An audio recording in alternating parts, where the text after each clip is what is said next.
Look at what he did. I'm not sure, it still may be inside here. Over here, we're saving lives. And out there, people are killing each other. And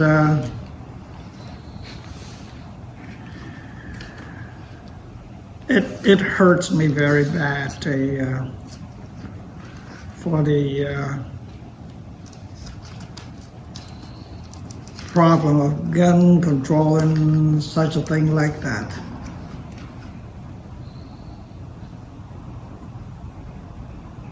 But what can we do? Nature is doing its best. And all of us here, beautiful souls, trying to go against the grain. And I truly appreciate each one of you. You are my great inspirations. And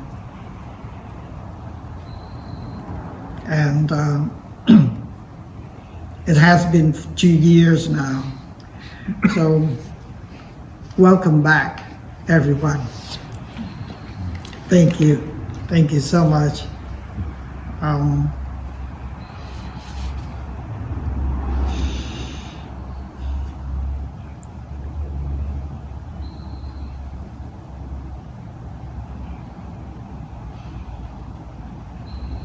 Do you have any specific agenda to talk about?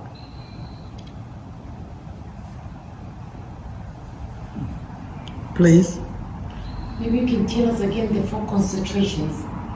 Because I already forgot as soon as you said that. The concentration. Yeah, before you walked, you said The fourth part, concentrations. okay, the four foundations of concentration.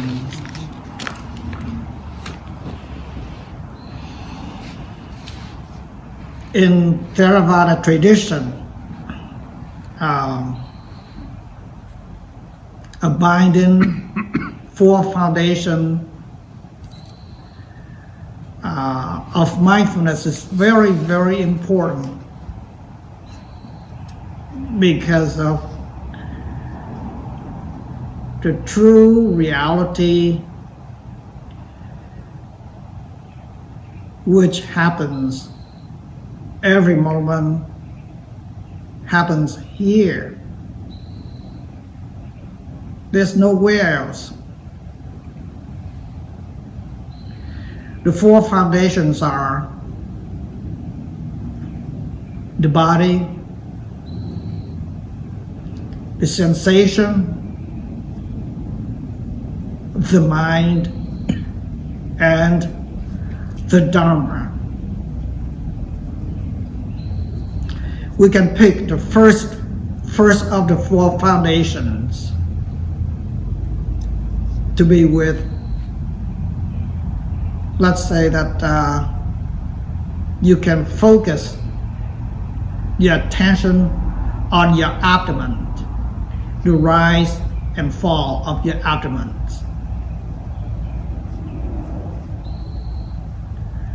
Or you can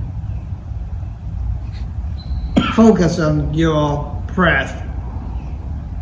In, out, in, out. Or you can, in the first foundation, which is the body, there are so many objects to follow with. So one of those 2, or it doesn't matter. Or you can go to the second one, which is the sensation, the feeling sensation. When you walk, if you walk on the carpet, you feel the softness. You walk on the hard floor, you feel the hardness. You feel the sensation of that. That's the second one. or during the walking meditation, you have agitated mind. Why is he walking so slow? Why is he walking so fast? Why is he talking during walking? All of such can happen. And you can pay attention on that, which is the third one. The fourth one, the dharmas, which is the vast meanings to it. Everything is dharma. Through your six senses,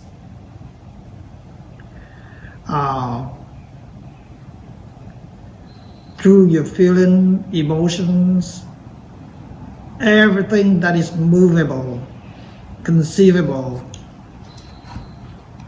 they become dharma. So we're going to live out of that, so we don't have to worry about that much.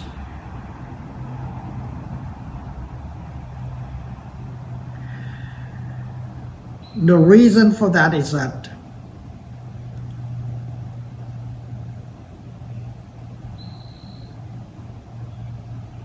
the nature of reality in this conscious being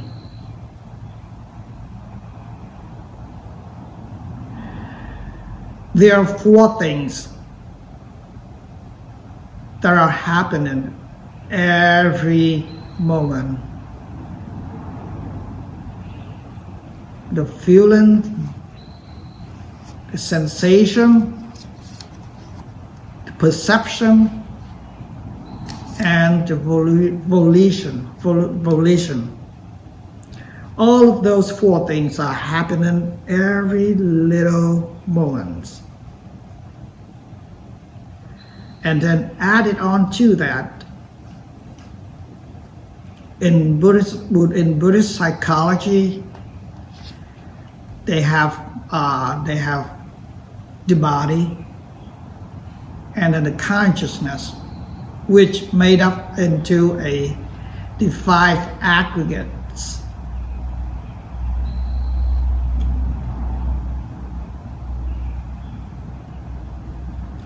Behind all of those, there is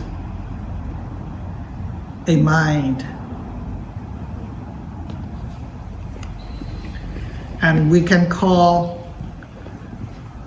the absolute and the relative, or the infinite, or the finite. The relative mind or the finite minds, they comprise many mental factors, and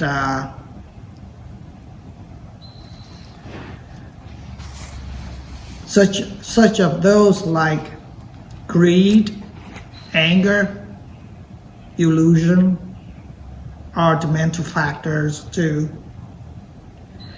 And during the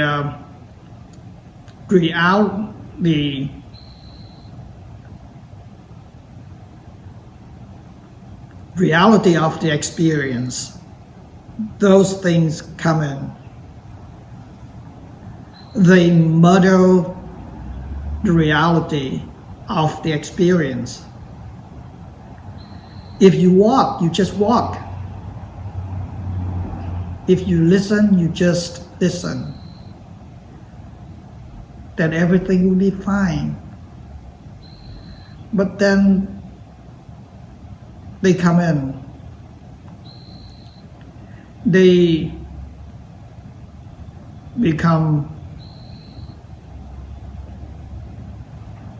primary objects, and they take away your attention, your natural ability, your natural reality, and then you follow that. You lost yourself into that, and it becomes horrible.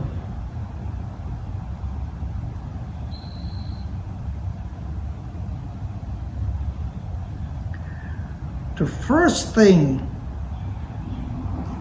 that takes place before an action is the thought, the thinking mind.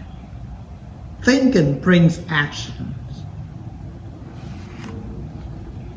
And if you don't have the right thought, right thinking, then maybe I say good luck.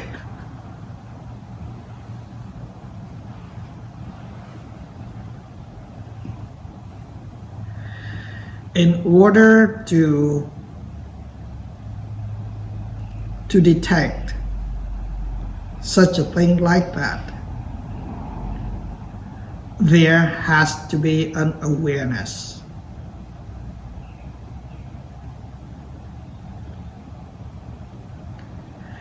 I alternate the word awareness with knowing, with consciousness.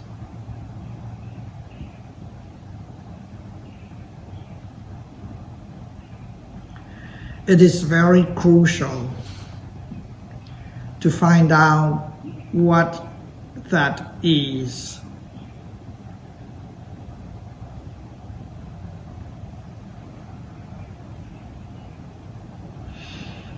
Maybe now is a good time for me to offer you an example and try if you can recognize what I'm talking about.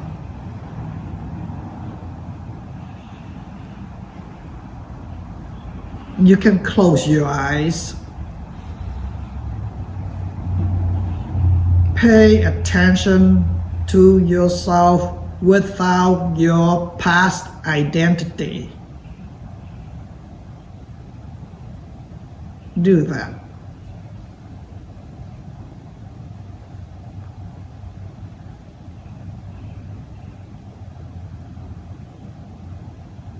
Pay attention to yourself without the past, the future, or the present.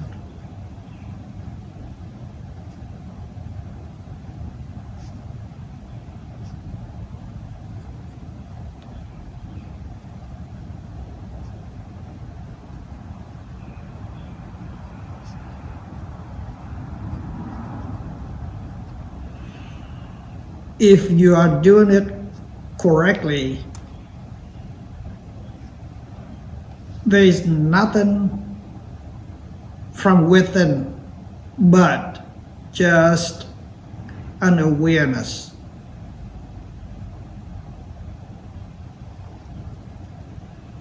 Because of your mind doesn't go to the past, doesn't go to the future, or stay abiding on the present.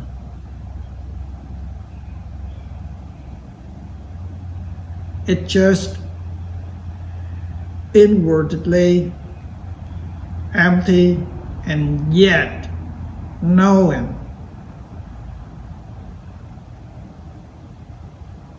This is very, very important.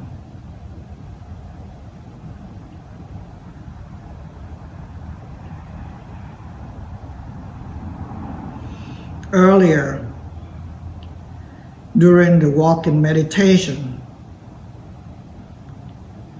I keep repeating the word attention.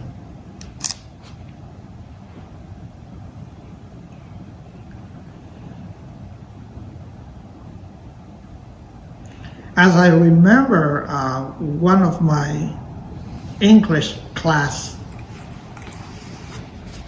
my teacher kept telling me, I need your undivided attention.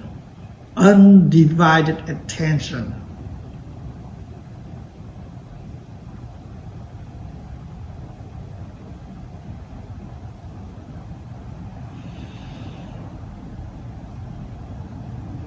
Attention has two ways to go. Either outward or inward.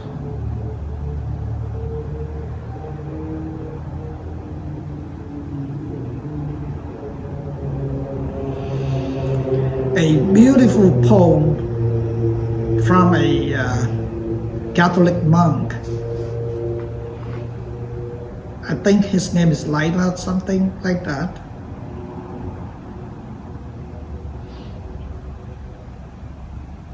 I don't remember the word for word, but I can paraphrase that. He said, I keep searching for God. I keep searching and nowhere to be found.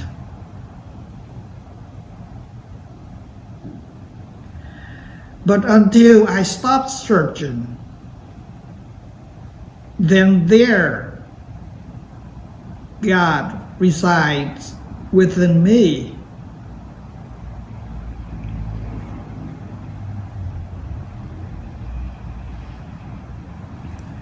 The poem signifies clearly two directions of the attention. You keep searching. You are searching out to an object. And God is not an object at all. Until you stop, you look from within. Looking from within without identity, without past, future, or present, then there is God.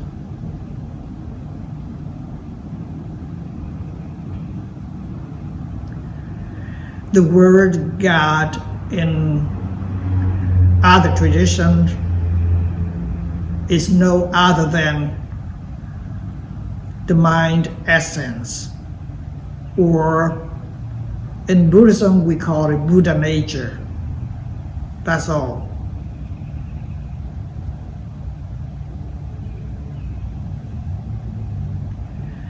And then we can go further when I say that every attention that you put in,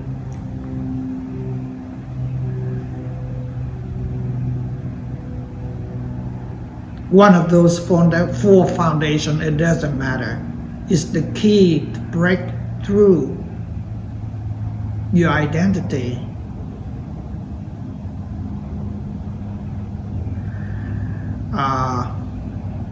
Allow me to read this to you.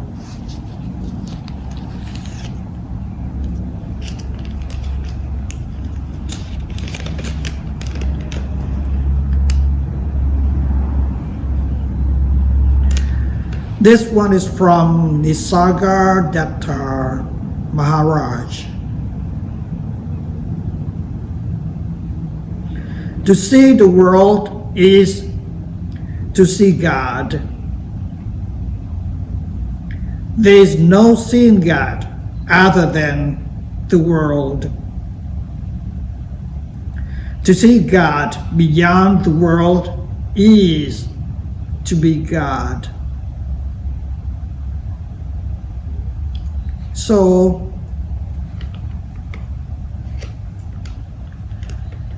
God, Buddha nature, mind essence, everywhere, even in this piece of paper.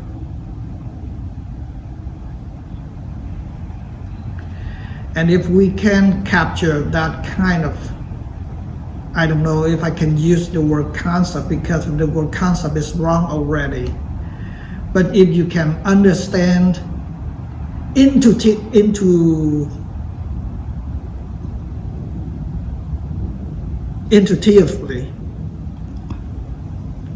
right? Intuitively. Intuitive. Say it again, please. Intuitively. Intuitively. Then you can understand what that is. The Buddha nature is everywhere, in every object that you see, you feel.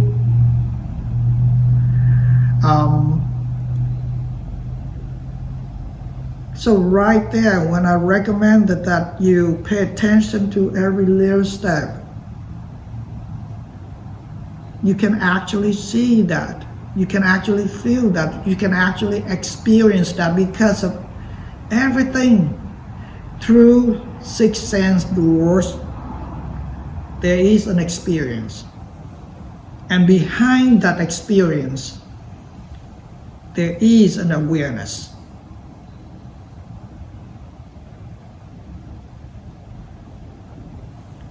Object plus awareness equals experience.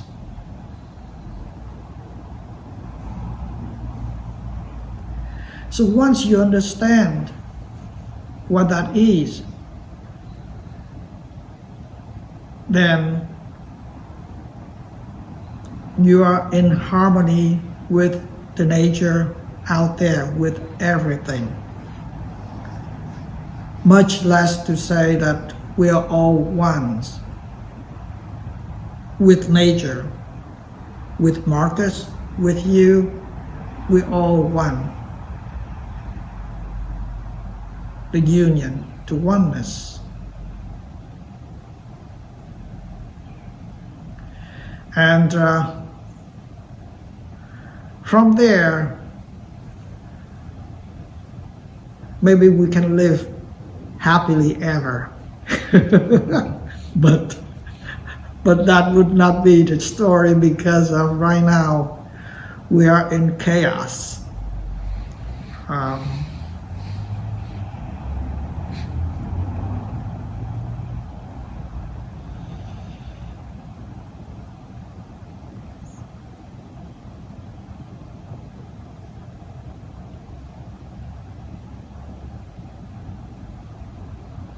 Do you wonder that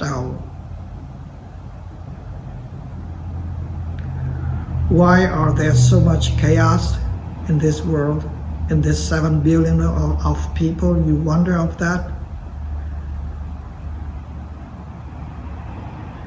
It's just the price that we have to pay for being a conscious being.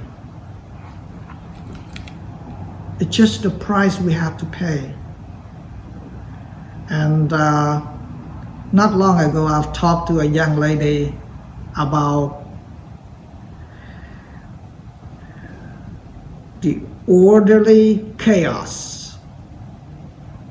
It is chaos, but it comes in order. You cannot avoid it. How many pandemics have you experienced since you were born? And then until the day we die, we're going to experience more pandemics. And then the next life, so there are more pandemics. So it's a orderly chaos which is happening. And that is the price for us to pay as a human being.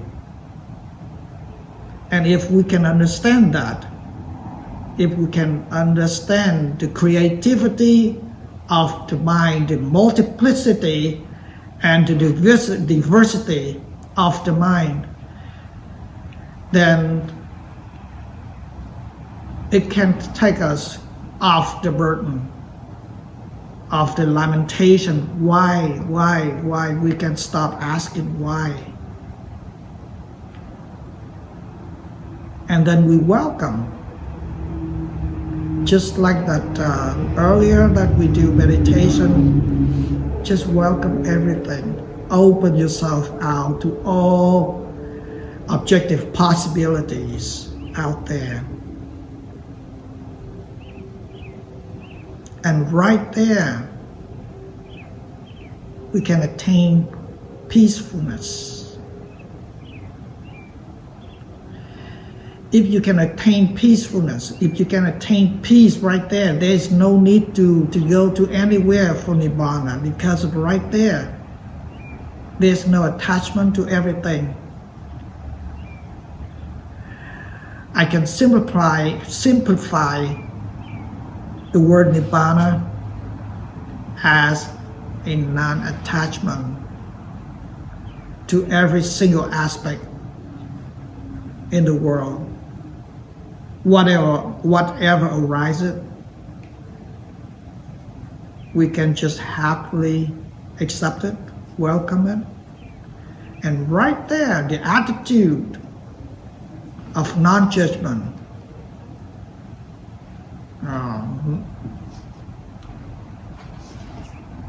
non-suppression,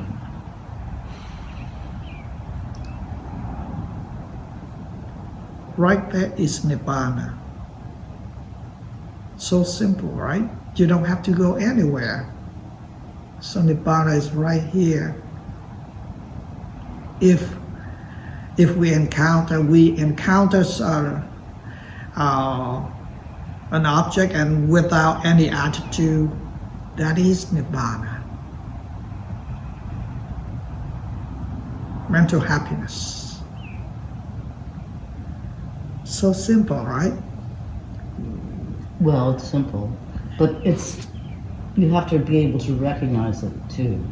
Yes, You of know, course. These things can just, if you're not aware, you won't know. There we go. You're using the word, you're not aware, you won't know. You're not aware, so you're using it. So just be aware. Awareness is the key to open to all the doors of liberation. And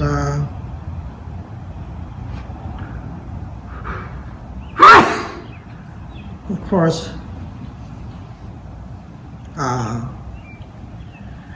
from there they can solve many mystical questions about rebirth, about whereabout you go after you die, such a thing like that too.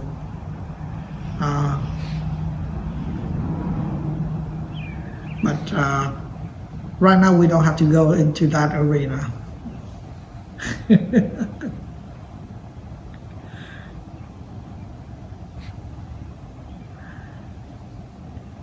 Any question at all, please? Yes. I'm wondering if you could talk a little bit more about not seeing ourselves in the past and not seeing ourselves in the future, which I understand, and I understand the importance of being present in the moment, and it's something that I try to work on, and the reasons why. Can you talk more about also not seeing yourself in the present and yet still staying present and mindful?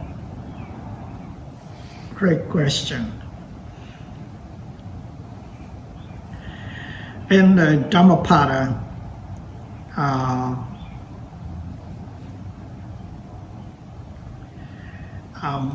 I can't remember the exact number, but the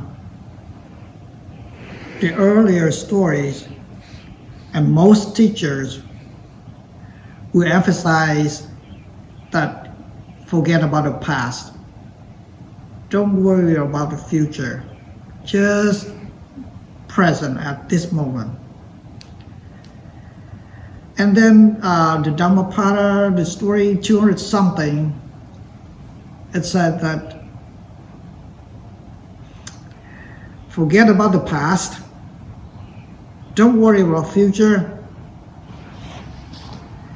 And don't even care about the present.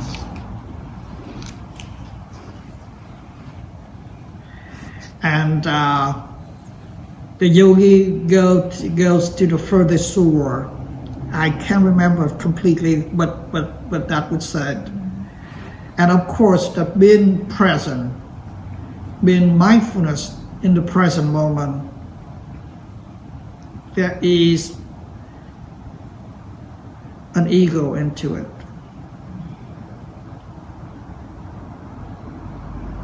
Do you say that in mindfulness there is no you?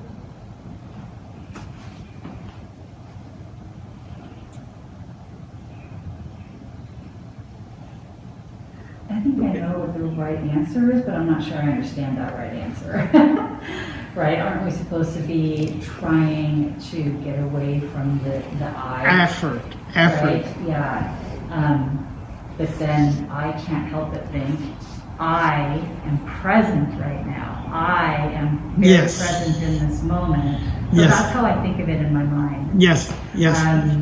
So I don't really have an understanding yet of how to have those feelings without that I in there too. The mindfulness has a connotation of effortness, and no other one that's doing the efforts than the I. Years ago, I think it was at least 25 years ago, I came to a grandmaster, asking the same question. Can a person be with only awareness, bare awareness, nothing else? He said that would be very, very difficult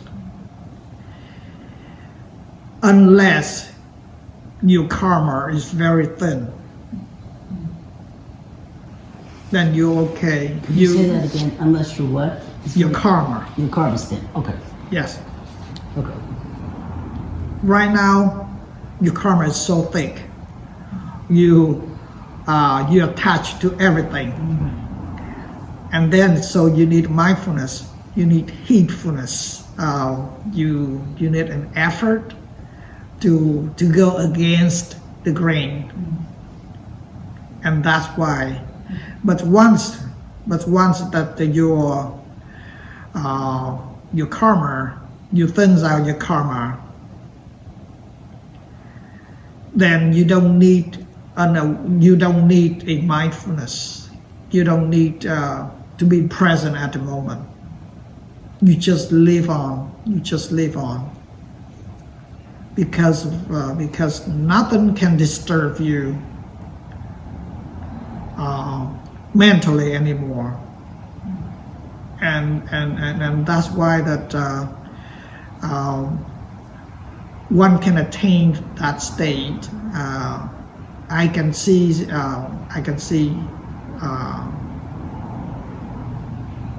a living proof being who can be at that stage. Yes. So there's nothing wrong with being present, mindful at the present moment. But there is a stage beyond that. And we reach that through practice. Yes, of course. With practice, with understanding, with especially the intuition. You don't understand through accumulated knowledge, through books, through teaching, but it just instantaneously. When they say that you understood right away, it's just like that. You go home, you don't need to find out which way you drive home. You just drive. It's just something like that.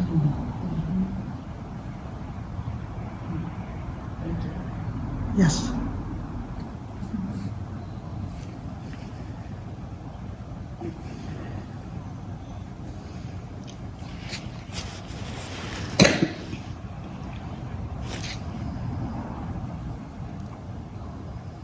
Anyone else?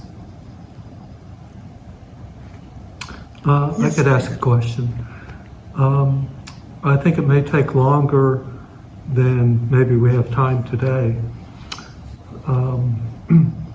Yeah, sometimes it's very confusing for me because, like just everybody, my mind tells me that I want to do something and I know what I need to do. But for some reason, I do something else, So, is my mind, why is it that my mind tells me to do X, but my behavior, I go ahead and do Y instead. Do you understand what I'm asking? So my mind tells me to do something productive, but my behavior is something that's a waste of time and maybe even harmful for me. Habit, karma. You know that it's productive, but you still don't do it, and you did something else. It's just a habit. That's all. And recognizing that it is productive, and you don't do it, is still better than not recognizing it. Because of one day you're gonna do it productively. It's just so simple. It just and it happens.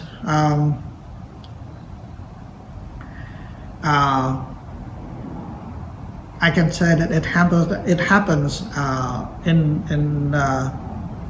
two instances. One is that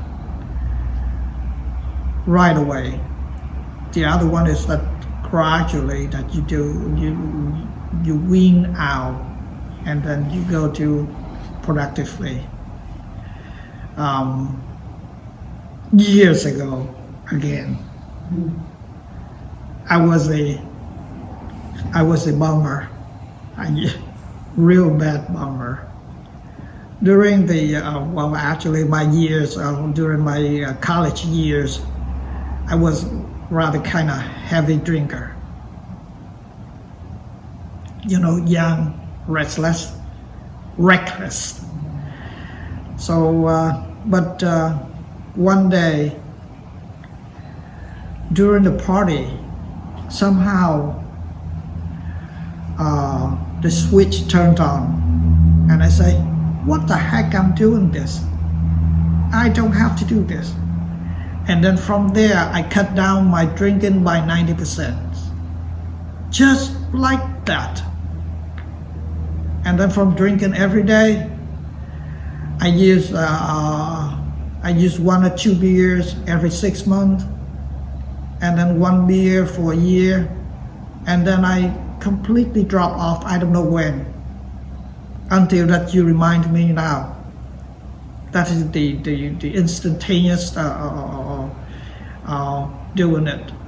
And the other one is that you go against the grain. Go against the grain that, you know it's bad. But because of the, like again, that they say that the habit is so strong that you cannot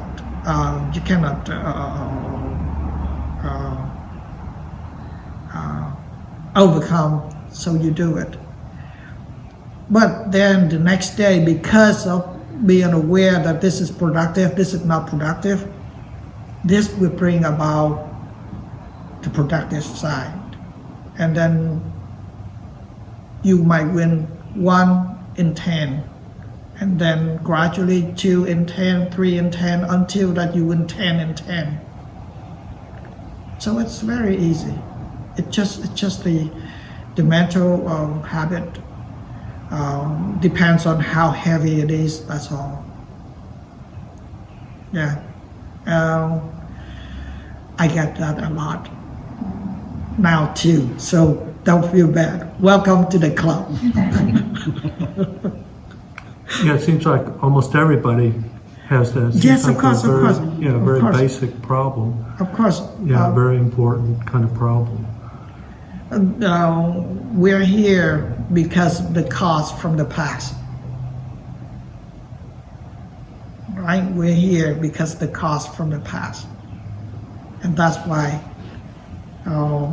these residues, no matter more or less, still within us, we're within the mind. So we need to purify that by every day being aware, by every day mindful in every little actions. And from there we can purify it. Very easy, but not, I keep saying it's easy, but it's not. because if you keep going against the grain, it's not that easy. So when you had that insight that you just told us about, Yes. then why did that happen? Do you know, or it just happened? It just happened, and something I would say that when it clicked on, it's just like the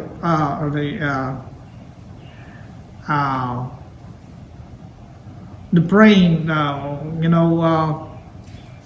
all the circuits, all the routes, they reroute the brain, and I have a different thinking right away, and I just dropped the habit right away.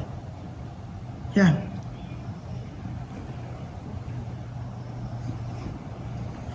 Don't know why, but like I said last time, that mysteriously the mind has all the possibility from very bad to very good. And it happens. The content of the mind is so vast. We don't understand it completely. I'm talking about the finite mind. Up until now, I'm still studying what that is, because I'm wondering that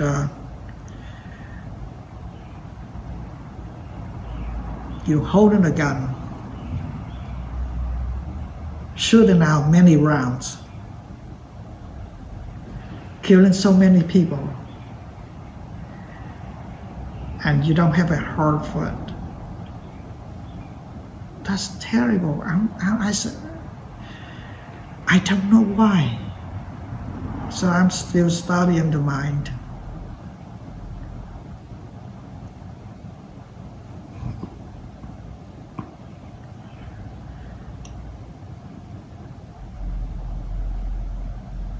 Anything else?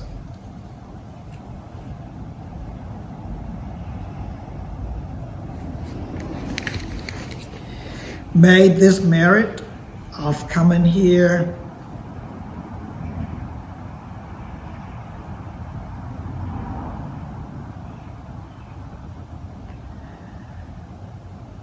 become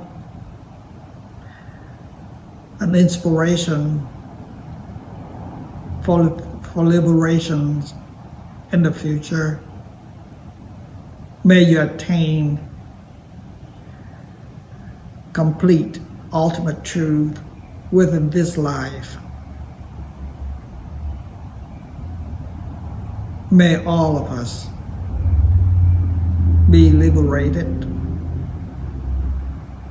Thank you. Thank you. Thank you. You're welcome. Thank you.